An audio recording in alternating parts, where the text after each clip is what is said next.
It's now time for this month's broadcast of Learning Now TV.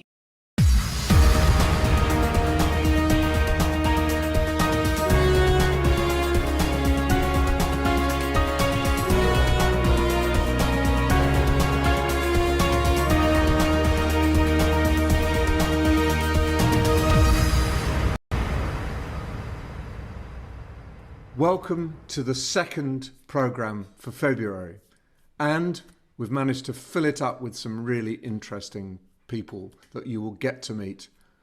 Give us a flavour, Kate. Who are some of the people on the programme today? Well, Nigel, we've got Matt Donovan joining us, somebody that I've known for a long, long time, Ben Betts, in a new role now at Learning Pool, and Bianca Bauman joins us from across the pond. Yes, indeed. Enjoy the show.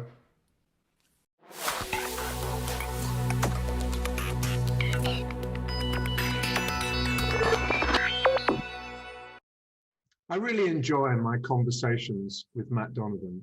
Matt is the Chief Learning and Innovation Officer at GP Strategies, which is a relatively new role. So my first question, obvious question is, Matt, by calling somebody the Chief Learning and Innovation Officer, what does that do to the way the organization thinks of itself? And what impact do you think it makes on the way that GP Strategies does business? Well, first, Nigel, it's great to be here again with you. You know, I always love connecting with you. But yeah, you know, I think I really enjoy talking about this because I think it bridges two of my passions that kind of come together. Obviously, learning and growth, among others, is a passion. It's obviously my career, even more of a calling within it. But being able to also bring in the innovation side, which is really in our space, in our industry, is looking at new ways that we can help, you know, our partners, our clients, customers, really look at ways that we can leverage new approaches, technologies, tools, in an evidence-based approach, be able to do things faster, more efficiently, more effectively than they could before, or uncover new value that wasn't there before. By, you know, thinking through about how we can bring the best of technology in an appropriate application, or bringing a new design methodology to bear, or bringing a new mindset, almost like if you were thinking about a data analytics and applying it to what we're doing to either drive and inform the creation of, or even the other end user experience. So the innovation side is about being able to not only look externally at things that we can bring in and help shave and move us forward with it, but it's also looking internally about, you know, with what we're doing every day with our customers and our clients, the opportunity to actually, you know, bring forward what's happening on the front lines at GP as well. Because we have, you know, everything from more evolutionary innovations to more significant happening all across our account. It's a big part of it is our customers are constantly changing. We're in the trenches working with them, finding new ways to do things. So it's being able to pull that in, share it across the organization from internal and external. Does that mean you're not on your own? Have you got a SWAT team? Have you got a team that can go? What it seems to me you're describing is you go in and whatever a particular client needs, however they came into GP, you can help them move forward. You can work on a very small or a very large transformation project to help them modernize, help them adapt in the light of, you know, what's been going on in the last year, for example. So are you a kind of SWAT team head? Is that fair description? Yeah. We do have a team that is, you know, that I do work with regularly within that one. And then they are tapping into all of our global talents as well. So even within region, we have extended teams and expertise that we're bringing in and coordinating, connecting with. But yeah, it's really bringing together a team with a focus that's really meant to extend that, like, catalyzing mission that we have. That team is there to be able to do that. Working side by side with a lot of the brilliant folks we have on the front lines across the globe. Let's just go back to a point you made about technology. What is interesting to you? So where do you think the big trends are? Is it Microsoft have suddenly taken a lead, or do you see other trends that are as important or even more important than the move that Microsoft has made with its Viva product? Well, and I think, if anything's been in the past, 12 months, we've always been talking about, how volatile, it's a VUCA world, volatile, uncertain, complex, and ambiguous. And it's almost got to a point that was overused, but seemingly about the time we think it's overused, it ratchets up another layer. And it's like, well, it still is probably the best term for what we're facing.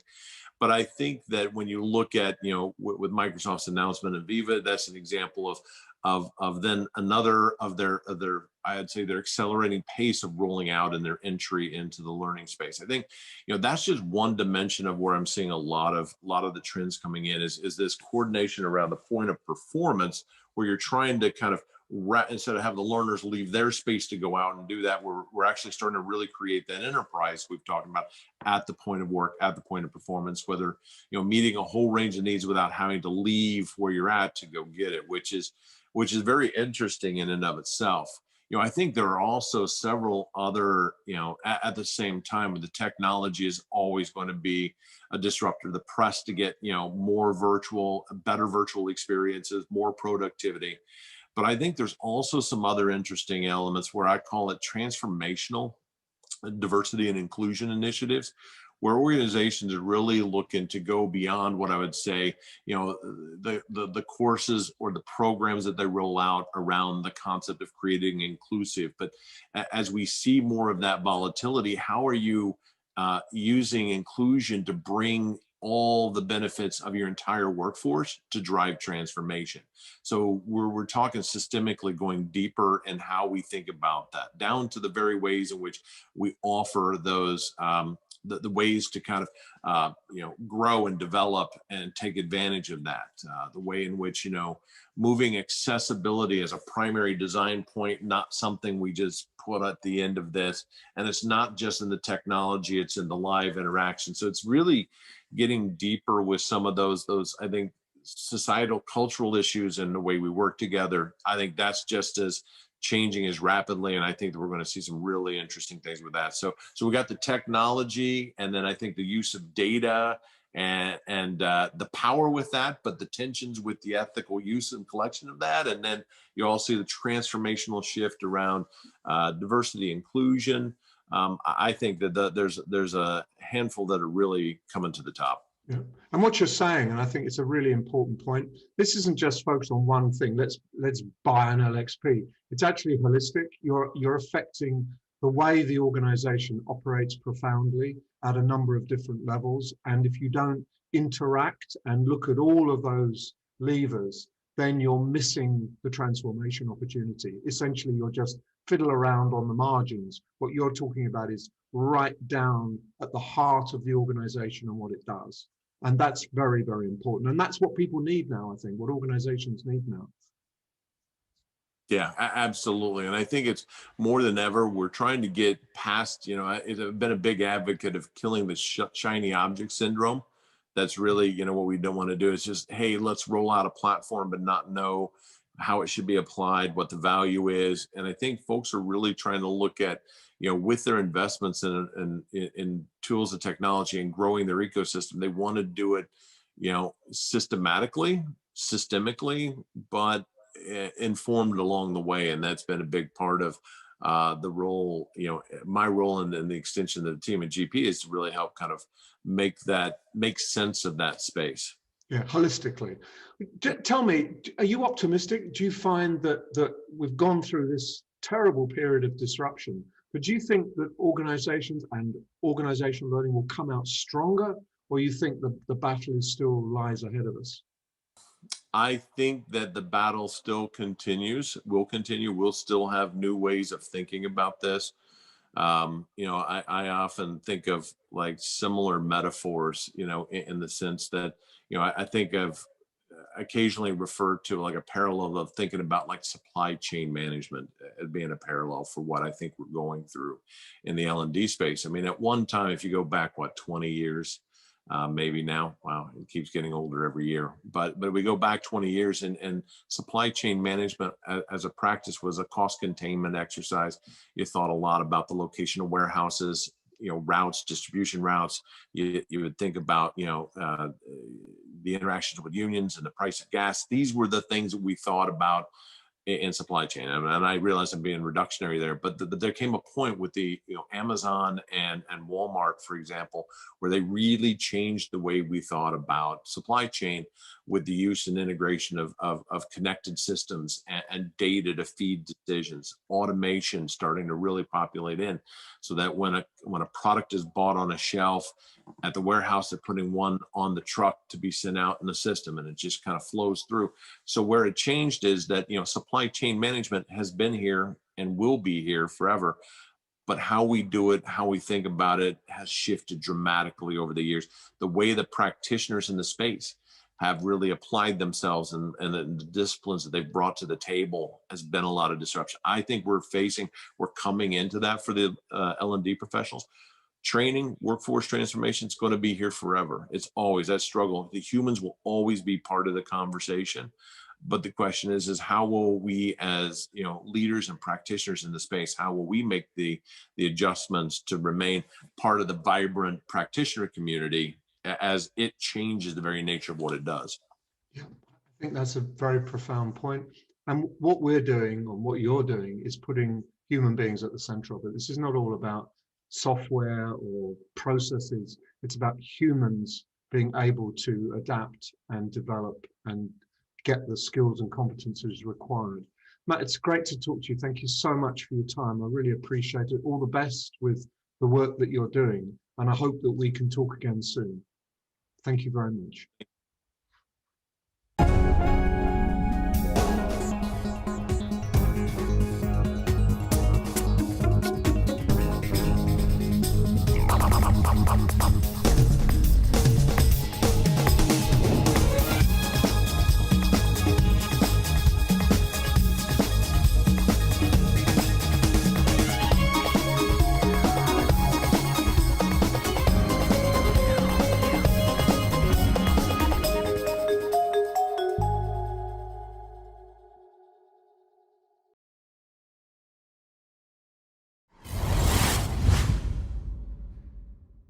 Our master columnist, Robin Hoyle, stays with us for another month. So thank you, Robin. We always appreciate what you've got to say.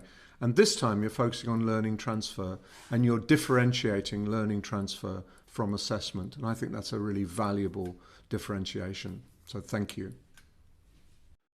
On Learning Now TV, I've made a number of contributions where I've talked about workplace transfer. So we shorten that to a TLA, of course, a three-letter acronym, WPT, because, hey, we're in learning and development. We know how to make an acronym work. So what is it? Essentially, what workplace transfer is when we give people access to tools, job aids, perhaps specially designed tasks, which are there to help people use what they have learned into their workplace. Now, in my world, that typically follows a series of formal inputs, but there isn't actually a requirement that it does. It's just about creating a structure within which workplace activity happens following some sort of initiative. And one of the things that's quite important about the workplace transfer piece is that it needs to maintain a safe learning space, a safe psychological space for learning, as one of my heroes, Edgar Schein, would describe it, is when people feel it's okay to fail. So what we want to do with those tools, those job aids, those tasks that we give people is to ensure that they're not trying to bite off too much, and they're not trying to use those skills for the very first time when, hey, people are going to make mistakes. People are not going to get things right first time every time, where there may be some risk associated with that. And it's about achieving a balance, isn't it? It's about ensuring that the rewards of developing the skills are not outweighed by the risks of not getting it right first time. So we want to create that safe space. And part of that safe space is also about the support that's around that individual. And that support comes from people. Now, it is possible for that support to be provided externally. So that might be a training provider, it might be the L&D department, it might be a business partner who is able to support those individuals on the job to do things differently and do different things. But there are some challenges with that, aren't there? The first is straightforward resourcing. It costs a lot of money to support individuals in the workplace to build those skills. And if that's being done by a learning and development department or by an external provider, then the bills start to rack up. The other thing is that we've got to be careful about is the Hawthorne effect. So the Hawthorne effect, for those of you who are unfamiliar with it, is a study done way back in the 50s, I think, when somebody was measuring the performance of people in the light switch factory. And what they found was whatever change was introduced, the performance went up. And then after a while, it dropped back down again and it stayed at the level it was at before. And what they actually found was that the reason that the performance went up was that there was somebody wearing a white coat and carrying a clipboard in the corner of the room watching people work. And so we don't want to create a false bounce of performance because people are aware that they are being monitored. We want people to be doing this as part of their day-to-day work in a day-to-day environment. And that means that we need what I call distributed capability. And distributed capability means that we support peers, we support coaches, we support line managers, team leaders, to be able to provide the support. And that means that they need to know what good looks like. They need to know what the standards are that people should meet and what people should be doing. So that requires a separate level of engagement with the business and a separate level perhaps of learning interventions, which will enable those managers, peers, coaches to be able to support the initiative that we're on with. Now, recently, perhaps influenced by that potential additional activity that we're asking team leaders to do, I've found a number of clients are saying, well, can't we create a simulation version of the workplace transfer? Can't we give people the access to role plays? In one case, can't we create a virtual reality approach to enabling people to practice in real life? And certainly, if I was training people to fly aircraft, I'd say, yeah, absolutely. If I was trying people to carry out surgery, I'd say, yeah, do that. Please do that. That would be a great idea. But I'm not. I'm training people to deal with their customers and their colleagues and to have meetings. And there's no real reason why we can't just learn that on the job to a certain extent. But also, what that does of creating that simulated experience is emphasize the fact that it's not real. So while that might be useful for assessment, it's not necessarily useful or an accurate predictor of what's going to happen differently back in the workplace, because people can pass the simulated assessment and not change their behavior back in the workplace. Now, I'm informed here by a couple of pieces of work. One, a report by Towards Maturity, called How to Build and Change Habits in the Workplace, which is really worth a read, and I recommend it to you. And the second is the Learning Transfer Evaluation Model created by Will Thalheimer. And what Will Thalheimer says is that decision-making and task competence may be able to be checked at the end of a learning intervention or the end of a process through the use of simulations, through the use of special tasks that people do out with the workplace. But in actual fact, in order to measure transfer and to really define the return on investment to the organization of their initiative, you need people to do things in the workplace and to be observed doing it. And of course, assessment is part of that, but it's not assessment in the sense of, let's see if you pass the test and get a tick in the box. It's assessment which is part of workplace transfer primarily to support coaching, to support continued development planning, and most importantly, to give people an objective view against which they can then frame their own reflections. And we know that reflective learning is really important. So we want people to try things out for real in the real workplace, get some feedback, and then be able to reflect on that experience, to think about what they still need to do differently, and to plan action to continue their development. So workplace transfer might be tricky, might be difficult to organize, might be resource hungry. What it can't be is optional.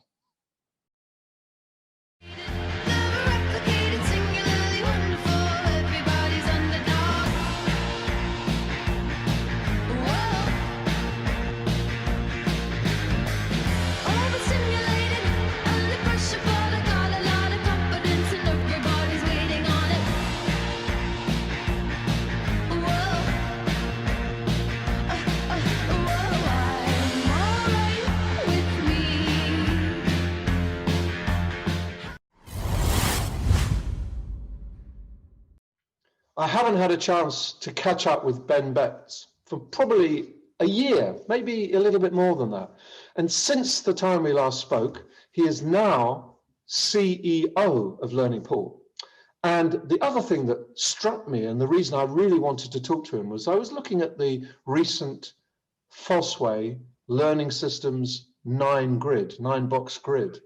And I was amazed at the trajectory that Learning Pool has made through the grid, but also the fact that it's transformed itself from being a specialist, kind of single jab at the world, to being a platform, in other words, multiple services on offer.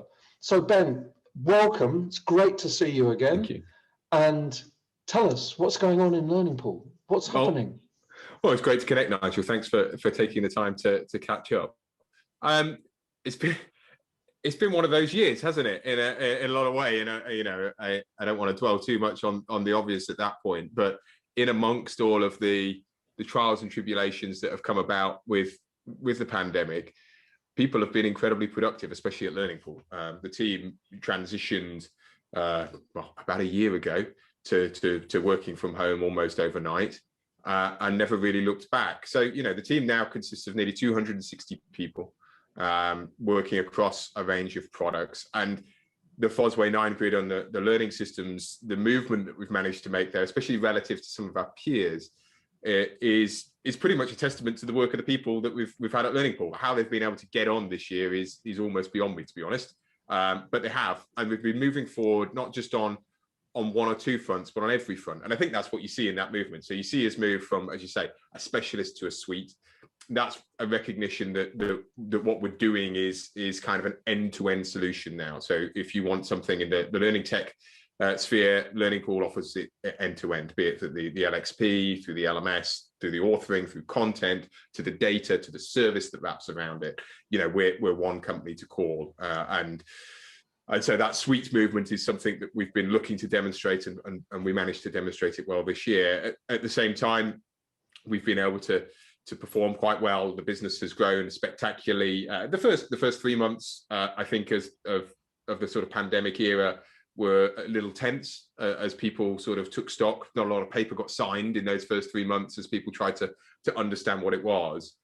But the last 3 quarters have been record quarters. The final point I'd note is that we're really pleased about is that we're one of the very few sort of green dots in that end of the 9 grid. As you look up towards the top right, you see a plethora of blue and orange of the sort of middle and higher total cost of ownership. And we've retained our status as one of the lower total cost of ownership providers. And that's fundamental to us because what we're looking to do at the end of the day is to return the greatest ROI that's possible for people who choose to work with us and partner with us. And what is going on? Just your view, not of Learning Pool, but of the environment. What are the big push factors out there which are driving your view of the world and driving your business, essentially? Well, I mean, the critical business problems, those moments of need haven't changed for an awful lot of businesses. Some businesses have obviously been dramatically affected, some positively, some negatively. But if you think about sort of onboarding, operating, performing and transitioning as kind of the moments of need, they're all still there.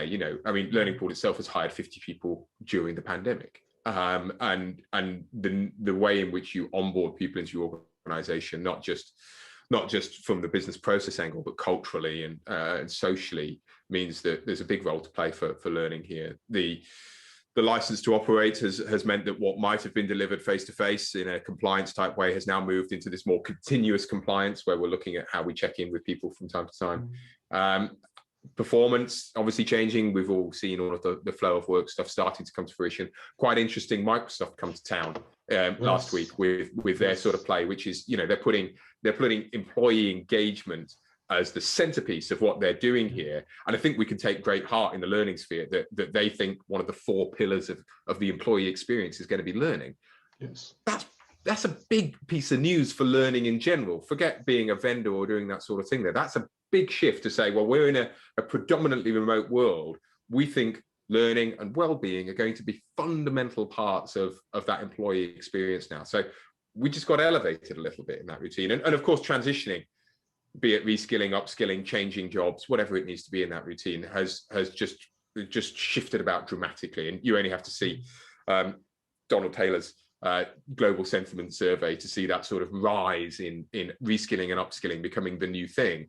It's true. Does that make you optimistic? Do you think that as we begin to move forward, we're going to have better organizations, more human-centered organizations, organizations that recognize that investing in people's learning, people's competence, people's skill acquisition is the only way they're going to stay on top? Or do you feel that it's going to be a kind of really brutal, harsh reality that will come back?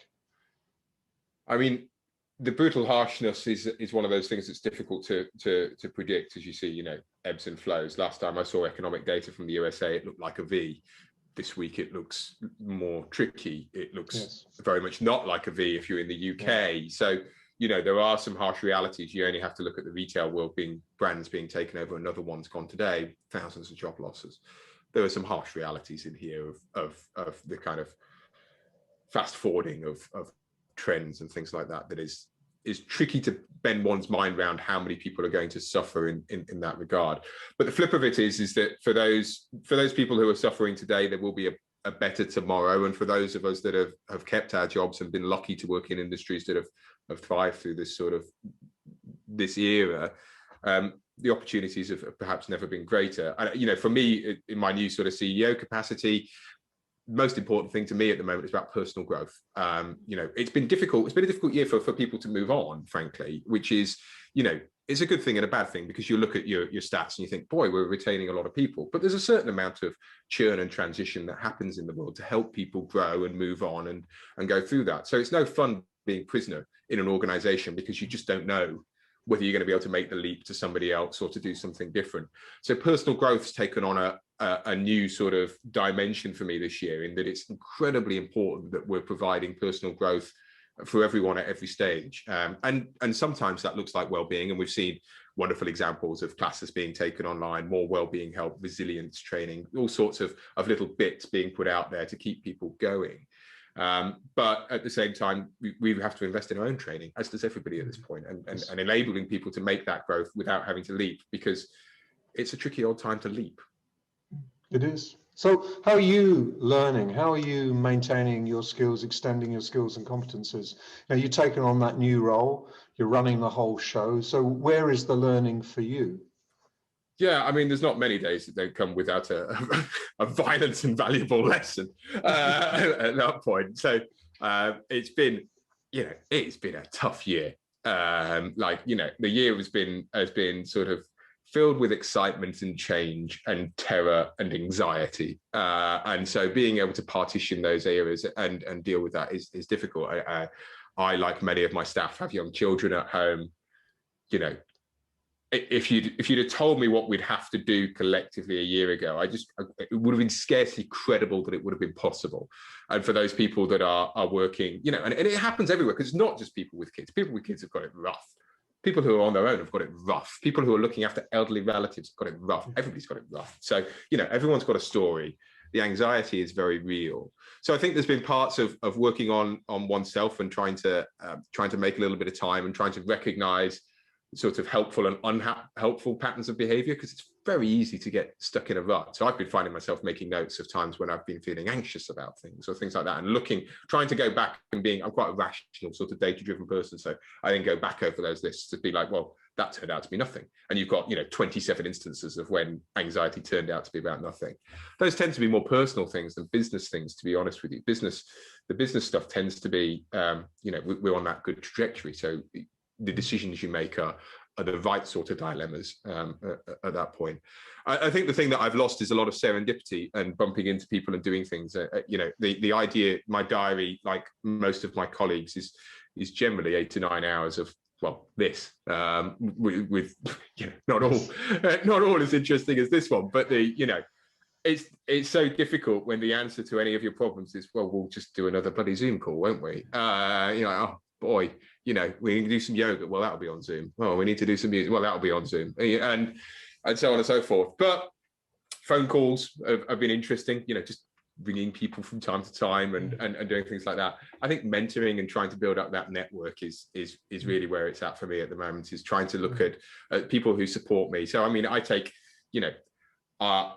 Paul McIlvaney is our group chief exec, so he's still here. So, I have a very experienced person to call upon personally. It's kind of, if you move into that sort of move up a rung, you don't want to be on their phone constantly sort of worrying about things, but you need to pick and choose your moments of like, I just need a bit of advice on this or a bit of advice on that. So that's been very useful, and a lot of what Paul's style is and has been is something that I look to model myself on. I think the lesson is that the network comes into its own, that those who only had very limited colleagues at work and didn't really think it was important to build that network outside work have found it much more difficult than those who've got a group of people who are possibly in the same boat, but nevertheless, you can discuss, you can work on issues, and just to share and just share angst and anxiety is a good thing. It's absolutely true. Ben Betts, Chief Executive of Learning Pool, what an interesting conversation. I'm really delighted to have caught up with you, and I'm so pleased about the positive news that you're bringing. It's always good to be able to share really good news. So the very best for 21, and let's hope that eventually we'll meet in person and life will get back to something more normal. We'll see. Thank you, Nigel. Really appreciate it. Our learning experiences unlock potential, transform the performance of people and organisations, and help millions around the world build happy and successful careers. We change lives with evidence-based learning that works, sparking real change for real impact.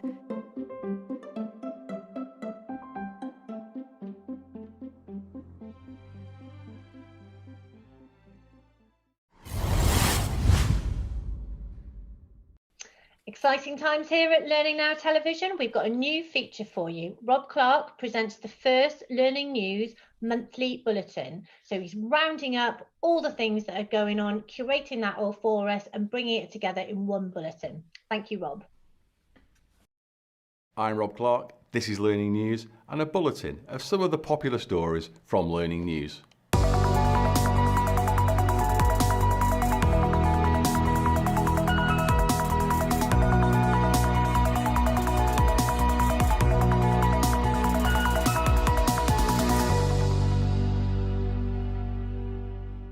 The Global Sentiment Survey in L&D asked what will be hot in workplace learning for the year ahead. Thousands of learning professionals from all around the world take part. Last year, data analytics was in the top spot. Don Taylor joins me now to talk about this year's results. Don, good to see you. What's hot in workplace learning this year? Normally, when we look at the survey each year, some things come in, some things go out. There's a bit of movement. This year, it's all different. The big news is that the new option this year, reskilling and upskilling, has come in at number one, which has never happened before. It's attracted 13% of the vote, which hasn't happened since 2016. It's number one across all 4 of the work areas that I've asked people to identify with. That's vendors, education, self-employed and workplace. And it's number one in 5 of the 6 regions around the world. Put it simply, all of learning and development, or at least the 3,100 people who responded to this survey internationally, is focused on reskilling and upskilling right now. The annual Learning Awards celebrate the highest achievements in learning and development. They were hosted by Claudia Winkleman last week. The recipient of Learning Professional of the Year award was Claire Hovey from behavioural communications and copywriting company Copy and TV. And Claire joins me now. Claire, many congratulations. You worked on an empathy project in the financial services sector. Describe the project and what were the main challenges that you faced? We were working on empathy, essentially. So we developed training programs and experiences to support clients who wanted to write with more empathy in their communications every time and consistently for all their customers. Sounds simple and certainly necessary. The timing was great. It definitely felt needed in 2020, empathy. But the challenge is, how do you transcribe in-person learning into virtual experiences authentically and engaging in an engaging way? It was fair to say that a lot of people consider themselves already to have all the empathy that they need. So how to break down that barrier and get them to feel excited about exploring a new skill that, and grow a skill that they already have. So yeah, it was a pretty significant challenge. Kathy Miller from NHS Blood and Transplant won Learning Leader of the Year. Earlier, I asked Kathy about the leadership characteristics and strengths she drew upon over the last year. The whole package of being a leader in such an adverse climate. You're tasked with providing education and training for the workforce. You've got a deadline, a go live date. When Parliament, government say we go live, we go live. There is no moving that.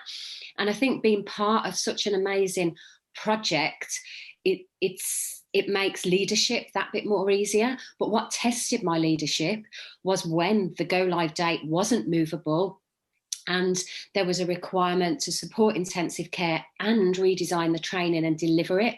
So I think the true test of a leader, and certainly for me, was when the going gets tough, have you still got compassion? Are you still courageous? Can you still be hands-on and very supportive of your team? Mastering our virtual presence is becoming a critical skill for business. To learn more about the challenges, I'm joined by Richard Barkey, founder of sales training platform Imparter. Richard, welcome to Learning News. What are the challenges faced when selling online? Well, in terms of challenges, let's start by talking about tools, shall we? So I think most people by now have a decent enough camera, but there are still quite big areas of opportunity around the way people handle their lighting in a virtual setting, and also the quality of the audio, which actually makes a huge difference in the way you engage with customers online. The second area I think people have challenges with is around mindsets. Things like Zoom fatigue and building resilience, I think, is something that people are finding a challenge now after so much time doing this. And then the third area is the way people engage with customers. People are not necessarily using the right range of skills in order to create really interesting, engaging meetings and presentations. The final area I'd talk about is influencing and selling per se. The level at which decisions are being made and the speed with which they're being made have changed, not in a way that helps salespeople. So trying to figure out what's going to cut through the distractions for your customer is critical, but also so is trying to influence them using virtual influencing skills and understanding the way that customers are making decisions now, I think, is a challenge. You can see the full interview with Richard, where he explores these skills in more detail on Learning News, along with interviews with all of the people featured in today's bulletin. Thanks for watching.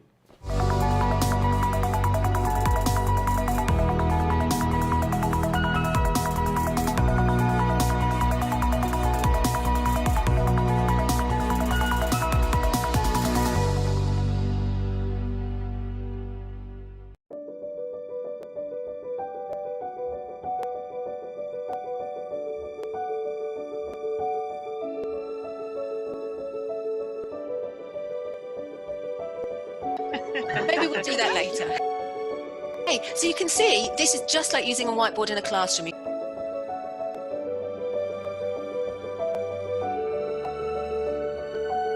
And then you do my 3-year-old's favourite, you just have a nice little wiggle. 1, 2, 3, rate it now.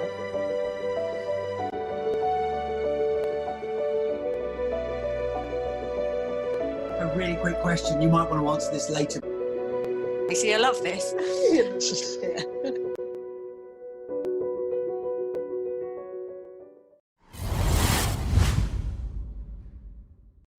Every so often, I get an opportunity to catch up with Bianca Baumann. Bianca is the Director of Learning Experience Design at GP Strategies. And I was attracted by a couple of articles that she's published recently on LinkedIn, really about how L&D doesn't market itself like it should, and it doesn't understand how it can really help businesses transform in this current climate. So Bianca, first of all, welcome to Learning Now Television. It's great to have a chance to talk to you. Thanks for having me, Nigel. It's a pleasure. It's great to see you. And just expound a little bit. What is your take on the state of L&D? What opportunities are they missing, or what should they be doing more of at the moment? That's a great and a loaded question at the same time. I think we have a lot of opportunities right now, and a lot of these opportunities are certainly coming to the surface because of the pandemic, right? We really see a lot of shortcomings, and it's shortcomings not only based on technology, but also I think a lot based on people and processes. So that's what I've really been seeing. And for me, I mean, one area that's really near and dear to my heart is certainly looking at how marketing can actually help us in learning and development. And I'm not just talking about how we promote our programs to make sure people know we're out there, but it's really helping us to identify who our learners are, right? So that's the marketing, that's the design thinking from a learner persona perspective. But it's also about creating new learner journeys based on the marketing funnel. So really, looking at what's happening at every step, but also the content strategy, mapping the right content to the right people at the right place at the right time, right? So those are some things I think that we can certainly look at right now, and that I've seen a lot of opportunities over the last couple of months. I think you're right. It's about segmenting and understanding the people you're serving. And one of the things that has struck me is that L&D is kind of bifurcated. On the one hand, you've got people prepared to throw everything out the window and focus on the need, follow the need. And where they've done that, they've done amazing jobs. And others who have stuck to, well, you can do an extra 2 compliance courses this week. Not what you need, but what I think I can give you. And that has made a very big difference on impact down the track. And that's what you're saying, really. Understand your people and use very simple, well understood techniques to engage with those people and meet their needs. Marketing is, after all, giving people what they want, not giving them what they don't want.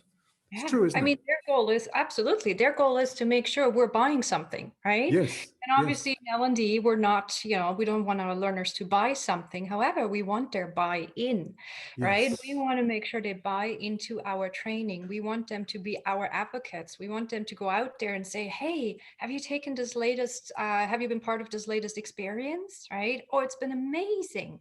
Well, we don't get that if we ask people to sit through an hour-long e-learning module, I can tell you. We don't. And what about learning experience design?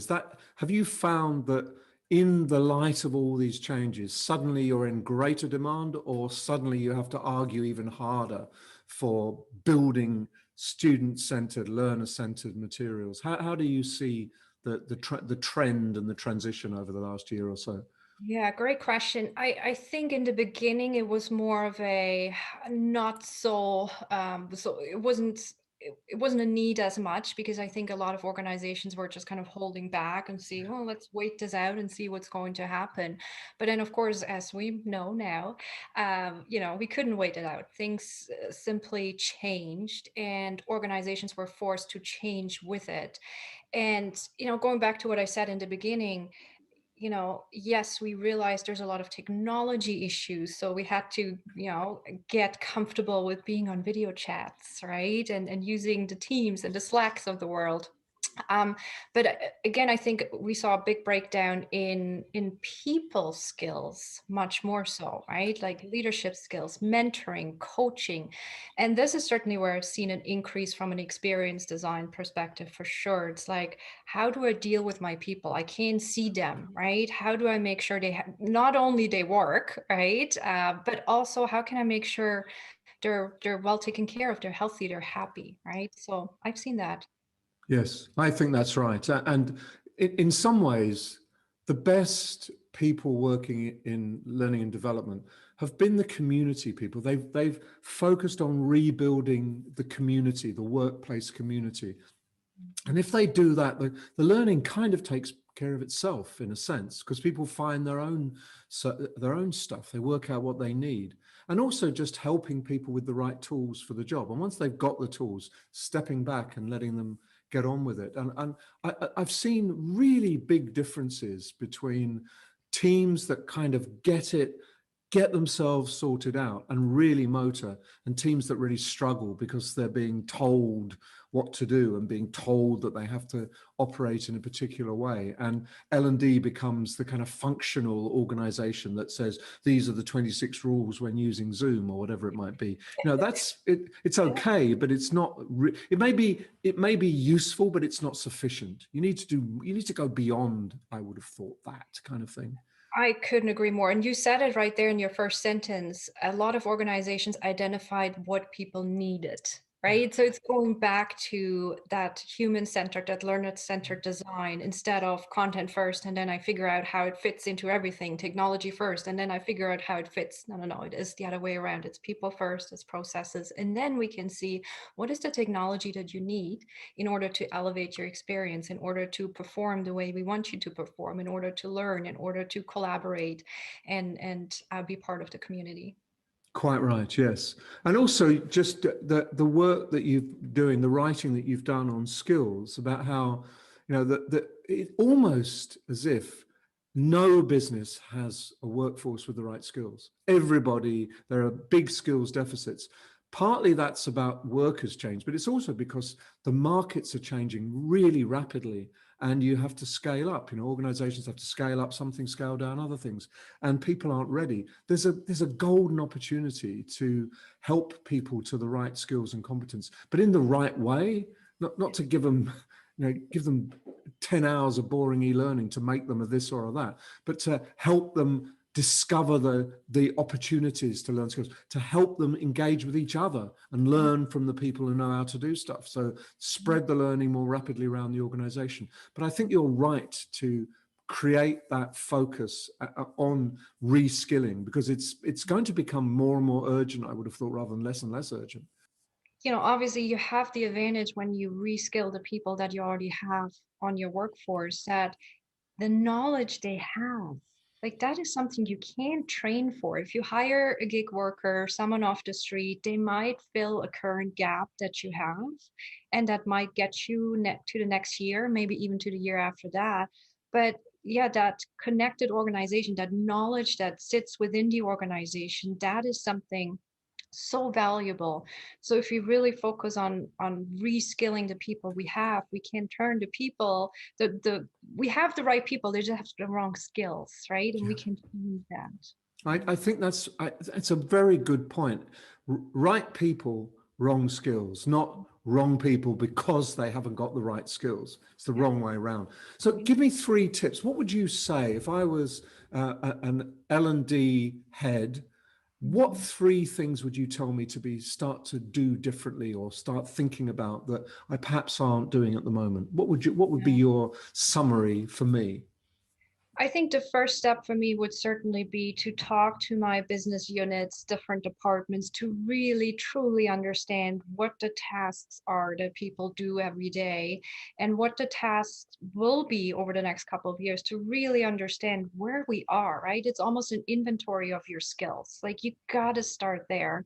And then from there, you can really, create those, I would create those personas if you haven't done it yet, and really, really understand who are the people that are actually in these roles. And then once you have identified the skill gaps and you have identified the people, you map them together and map the right content to what it is that they need, and create these learning journey experiences. And yeah, don't stop there, right? It keeps on going. It doesn't just stop once someone is upskilled. I see these research articles out there where it says, oh, it takes like 18 months to upskill someone.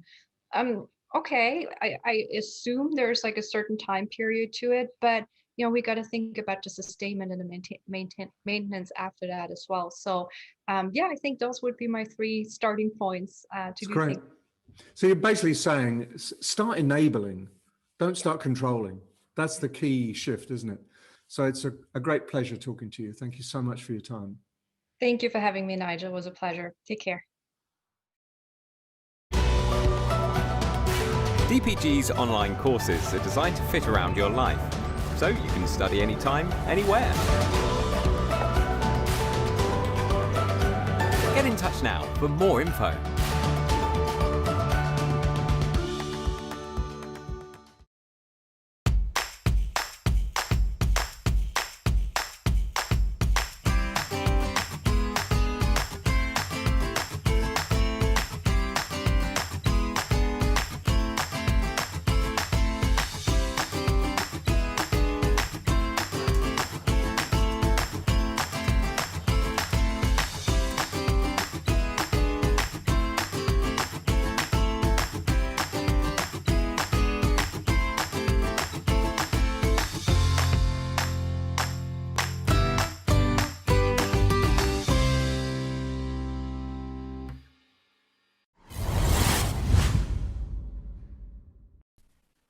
And that is the end of Learning Now Television for February 2021. What did you think of the programme, Kate? Anything that highlighted for you? Well, I mean, for me, I suppose I have a kind of personal interest in Ben's journey. I feel very much like we came up together. So we joined eLearning Network around the same sort of time. It's something that I would still recommend to people as a resource for networking and creating a really great peer group. So it's fantastic to see the journey that he's been on with Learning Pool. I think just pick up on eLearning Network. They've got some research, a call for research out there. So if you go to their website, I think that's a very good prompt. Go to their website and see if you can get involved in that research, and we'll share with you some of the results once they come through. So yes, get in there. They're a kind of community for all of us, and we should use them more, celebrate them more. So thank you, Kate. I love Matt Donovan's overview of what's going on in the world. He really has his finger on the button, and I'm hoping that he'll do more with us just to keep us au fait with new educational technology, the way it's being used, what's actually going on in the world. So he's got his finger on that button. And I liked Bianca's focus on human-centered design and just moving along with the leads of the user. Follow the user, don't follow the models, don't follow the rules. And if you do that, you're going to end up with doing a much better job for everybody. So it was, I thought, a very interesting program full of some good material. Hope you agree, Kate. Yeah, it's something we're going to see more and more of. I think, learning technologies has been happening online this month. There's always loads of focus on the design bit, but that kind of human-centered approach. And I think with so many of us working from home at the moment, the barriers between work and life just all bleed together. And Gemma Patterson, obviously friend of LNTV, she talks about making work feel more like real life. And that plays back to that human-centered approach that Bianca was talking about. So yeah, more of that, please. You're absolutely right. And more of us, 11th of March. See you there.